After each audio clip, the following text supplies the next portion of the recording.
কোন কোন প্রাণী দ্বারা কোরবানি করা বৈধ নয়? যেমন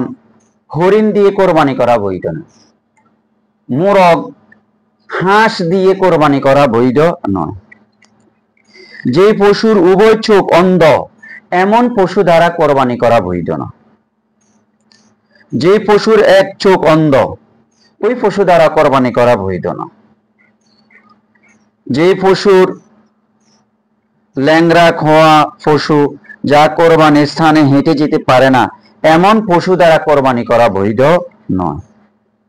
অতিশয় দুর্বল পশু যেটা উঠতে পারে না, চলতে পারে না, দাঁড়াইতে পারে না এমন দুর্বল পশু দ্বারা কোরবানি করা বৈধ নয়, দাঁত নাই, যে সমস্ত পশুর দাঁত নাই,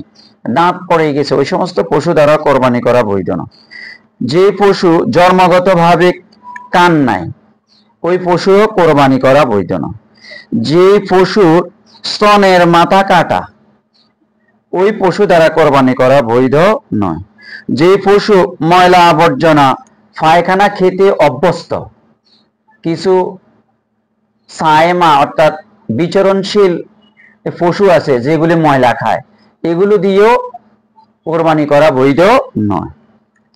যে পশুর 1/3 কান কাটা অর্থাৎ 3 ভাগের 1 ভাগ কান কাটা, এটা দেখতে তো অসুন্দর, এই সমস্ত পশু দ্বারা কোরবানি করা বৈধ নয়। আমরা যারা কোরবান করব আল্লাহ সন্তুষ্টির উদ্দেশ্যে এমন একটা সুন্দর পশু কিনবো যেটার গায়ের চামড়াগুলো, পশমগুলো, মাথা, চোখ, কান দেখতে অন্তত সৌন্দর্য দেখা যায়। আল্লাহ পাক কোরবান দাতাকে যে বিবেক জ্ঞান দান করেছে সেটা দেখে